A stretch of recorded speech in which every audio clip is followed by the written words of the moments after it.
something's happened. My God, I can't, people, you put all these things into play, and these There's are a the reason. rules. There's a reason you put things into play. Right. I mean, there's rules in a company for reasons. You say, hey, like little things like on a Wednesday, call them back to make sure everything's good for troubleshooting on Saturday, something like my company might do.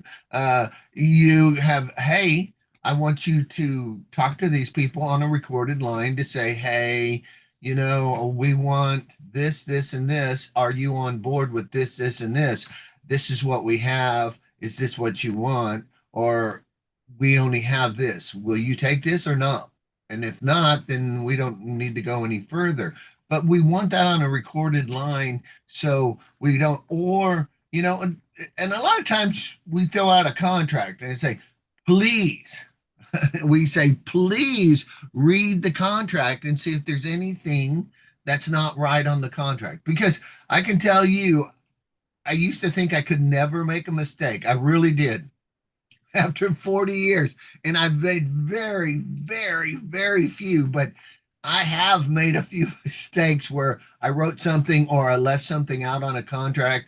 And that's why I say every time, please read the contract before you sign it and then see if I need to rewrite anything or if I got one of the details wrong. Because even a few weeks ago, I think Scott, you had it on a contract in that you were supposed to go someplace, but you weren't on the contract, or you were doing it something. I don't know. And You're gonna have to be a little bit more specific. There's so many okay, different things that are happening all at okay, all so times. so a few weeks ago, you and a group of your people were at a thing for either Disney or something, and you couldn't get in because you Oh yeah, wasn't on the list, and you were the DJ or something. yeah. So yeah, that was basically going behind one of the theme parks over there, and the the school had asked me ahead of time what are the names of the people that need to be access to go backstage, or and I gave them the list.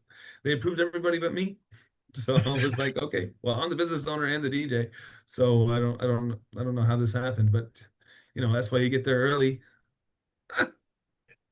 Even, and even okay, so and this that's is the a thing. business. Like you have to expect something like this to happen at you constantly, constantly, constantly. You think people are I don't know, adequate or competent or like you got to plan for like the worst at all times, and it's like it shouldn't be like this, but that's what it is. Here's one of the things why it is that way is because when we send out a contract, the person who signs the contract is not the people at the event. Okay. They signed the contract, they hired you, but the people, it didn't go down that brick all the way down to say, hey, this is what we need. It's the same way we put on our contract that they have to provide a table and two chairs for our painters. But our painters have to carry a table and two chairs in case they don't. Yet they're supposed to provide that. And that a lot of times they don't do that, or like if it's outside it's got to be under shade for face painting and balloons for our entertainers. So but it doesn't matter because the person who's signing that contract is, I would say, So with you, 30 you to have to be under 40%. shade.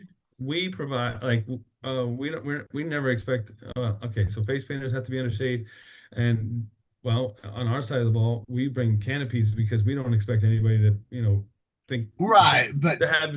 We expect our clients to have zero empathy about how we execute whatever we got going on.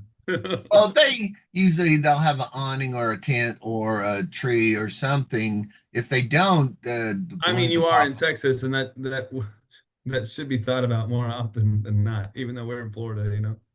Well, it depends on what kind of, if it's a corporate event or if it's a birthday party or whatever. It's still what it you anyway. It's in our contract and it doesn't always happen. So Yeah. No, you don't say. It doesn't happen. anyway, what I think we're getting to basically, we've got to cross our T's and do the best we can, and a lot of times it doesn't work out exactly like it's supposed to. But on our side, we do the best we can. We'll send out a contract to somebody, and I, like I said, please read it. See if there's anything. If you agree on everything, you provide parking. You know, even if you have to go set something in a parking space so they can park, so they don't have to go walk a mile to your event.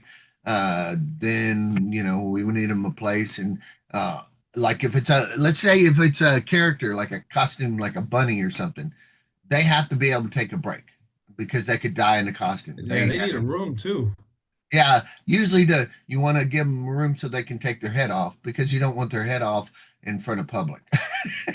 But they have to be able to drink or they could die, especially in Texas. I mean, I used to be the Exxon Tiger.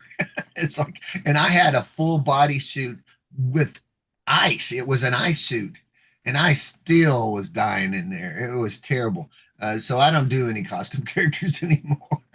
So, Yeah, you can but look up the horror stories on Disney, like Mickey Mouse. They don't. No, you could be dying. That mask doesn't come off until you get behind right, stage. you gotta crawl. You gotta crawl into that building. Yeah. Well, yeah. So So basically, it's like have your systems in play. Like, don't delete emails. Oh, well, before you can have your systems in play, have your game plan mapped out. So anytime that you run into an issue or didn't think of that, or man, crazy stuff happens constantly. The last craziest thing that happened to me was somebody was handing out their other business card at an event, and I was so conflicted with what the hell was going on. No, you can't sell your HVAC company when you're at a DJ event. For me, it doesn't work like that. So some strange stuff happens constantly, and the longer you're in the business, the more strange stuff happens. But if you don't start mapping out and writing out everything that the do's and don'ts, then you won't have it straight. So that when it does come time, it makes you more of a professional. And when you are dealing with clients, when and the price tag starts getting higher, you'd be like, well, I've done with this thing before, I've dealt with this thing before, like now we're dealing with larger contracts. And well, what happened to us recently was that somebody asked for a product. We said we don't have that product, but we have something really similar.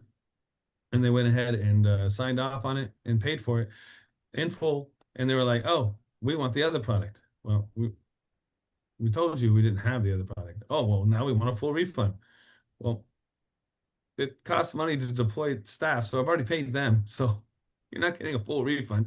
And plus, the contract says this is what it is, and that's kind of what it's going to be. And at the same time, like I've dealt with some of the parties in the past before, and I kind of had like a spidey sense, and well, we still went ahead with it anyway. And I'd given an order to make sure all the calls were recorded, and their systems were in play. We don't have that recorded call, so here we are. Now what? The contract is the contract because on my end, I made sure it said what it said. So we're good. We're in the clear. Everything's great. But at the same time, you can't go around some innocent jaybird out there or innocent, gullible, naive. Oh, everybody's just on my side or they'll understand. No, it's not like that at all. Not at all. In fact, most people walk around, they have no idea what they want and think that you can read the freaking mind. They think that. Well, all you can do is get good at understanding NLP and how people think and understand future pacing. Future pacing, I don't know why I'm so good. Okay, I do know why I'm so good at it. I actually thought about it the other day. I'm good at future pacing because as a DJ, I'd always think 5 to 10 songs ahead of time. And that's just how I had to think in order to control a room. Well, I mapped that across dealing with people's behavior, and it's worked out pretty well for me. I also call that future pacing in my on my side. I call it troubleshooting. I look at all the things that might happen at the event, and I work on having an answer to most everything to say what can happen, what usually happens, what might happen, and then when it all comes about, what's more likely. And so that's where we go down and say, this is what usually occurs. Okay, we need certain things like if we have a character artist there we need power, or if we have an airbrush person we need power. Again, just like everything else, it needs shade. It needs uh if you're doing a show, you don't want bounce houses near it. if you're doing an outside show. So there's certain because I'm sending So out. so it's like before you do it, right? It's like you in your mind have executed the whole event from your living Right. What can room. go wrong? What can go, how they get there, how they close their line, how they start their line, because seriously, if you stick a person really hot area, those people in line, like a ballooner or a face painter line is going to be 30 minutes where people are standing in line in the heat. And that's really on the customer. That's not really on us because we don't know where we're going to be when we get there. They're going to put us in a spot, and hopefully they're going to think about that. They're So anybody listening to this, you can see how he future paces or how I future pace, and the end goal is to achieve, whatever the goal is, right? It's not like you're future pacing into a failure, because if you're always concentrating on future pacing or troubleshooting to accomplish the goal, you don't have time for. I mean, you might think about what might fail, but you're thinking about how to fix anything that might fail. So, right, and um, also how it usually goes and what's the most likely, because when we tell them, it could go okay, any I way. just want you to know if But my these are the top painter. five things that could happen. Well, I can tell you right now, if you put my ballooner or my face painter in direct sunlight, the paint will melt and it'll just smudge all over the people's faces, and the balloons will just start popping. So, I mean, it's just a given. I mean, that's what happens. Um, the other thing is what you can tell them too is, you've got guests, and those guests are going to be in line. If they're hot, they're not going to be as happy. So why I don't go into the why are you doing your event? I thought you were doing it so you could people would have fun. No, but the point is, if you have big long lines, this is another thing I tell them. We have world class painters who can paint anything. But what I always suggest do 1 to 3 minutes per kid. And I usually say, we can get you ballooners who can do a 10-minute balloon, but I would suggest just if you got a lot of kids, just do one balloon animals. Like a dog, cat, parakeet, swing, sword, heart, motorcycle, giraffe, elephant, horse, bear, flower, kitty, cat, snake, something like that. Instead of a big Tasmanian devil, Daffy Duck, or any of the big characters that take 5 to 10 minutes, because when they pop, the kid comes back. So Sure. It comes anyway, with experience. It comes with being years in the game. It comes yeah. with, well, I didn't see that happening. Won't do that again. Like, Right. And that's what I tell people. And somebody, I was talking to somebody. Oh, and it's we had this conversation before, and I said when I was talking to my bank, and because when you give out your personal information to somebody so they can send you a check, because they have your routing number in your thing, there is a way to cheat and take that money out if you're a good scammer. The same way is if you have their bank, you could scam them. But if you don't trust somebody, if you don't trust the person 100% who you're sending that information to, they can scam you. So I told this guy, uh, I never, in 30, in 40 years, I usually don't do this at all, maybe 3 or 4 times. He says, well, this is all we do because we got scammed on a check. And he's given his opposite. And I said, okay, I understand. And I'll do it this time because I know you're legit and everything. But I'm just telling you my point of view. And we change our company's policies when we find something that doesn't work. And and I said, I respect that. I will do it for you this time, but I don't usually do it. And I didn't right. even do it for a sale of a house. I said, send me a check because I like to do checks. And a lot of people, because I'm old, if you haven't noticed, I've been doing it 40 years. And so I have my set ways and they've worked for me. And, I'm becoming a turtle in this industry because I still want to do checks. And I don't want to go to Venmo and I don't want to do all the other stuff. I do credit cards too. But I have done credit cards too for about 20 years. But for 20 years of the 40 years, I wouldn't do a credit card either. So I was like a real turtle and but now I do credit cards too. But anyway, what I was pretty much saying, you put your things in place, and then you have them. Uh, Scott now, when he talks to somebody, he's on a recorded line. So when they say, "Oh, you didn't say that," I said, "Yes, you did. You said this." "No, you did. I didn't." I said, "Here's a recorded line." And it's a shame that it has to be like that, but that's just what it is. Like, But I, remember, I with got trust NLP, issues. Got trust issues. right? But with NLP and hypnosis, we already know the part of the brain that talks is not the part that's, talking, what's hearing it. So a lot of people think they said something they didn't, and so that's why the recording line is really good. Because if you ever been in a conversation, they say, "You said this." "No, I didn't say that." "Yes, you did. You said this." And more than likely, they did say that, but they just didn't hear it. They were thinking it. What they were saying was what they were saying, but they were saying something different. So sometimes that does occur with our unconscious and conscious mind, that we actually say things we didn't mean to say. But as long as your systems are in play, you can always go back and check it. And then even if you were wrong, right? Like, because you can't remember everything, and that's why we're Right. And having all then these devices to remember. Yeah, yeah, and that's the same way when with hypnosis we record it, we tape it, and so if somebody says, "Oh, what happened in that session?" then we have it and we can show it to them and say, "Hey, this is what happened." Like, yeah. uh, And, so it's and it's just good to have a recording of it, just for in safety. a brief recap, I almost got screwed over pretty bad a couple weeks ago about a K-pop dance. You know, some guy calls me up and says, "I need a DJ for tomorrow." And I'm like, "Okay, all these calls are recorded, just so you know." And then I was trying to get payment, and then I was getting zigzagged. My spidey sense was up, and then I was very clear with the guy. I was like, "Hey, look, these calls are recorded." He's like, "Oh, I don't do credit card because we had a problem with the venue, and then they started running our cards, so we don't run cards. Can you give me ACH?"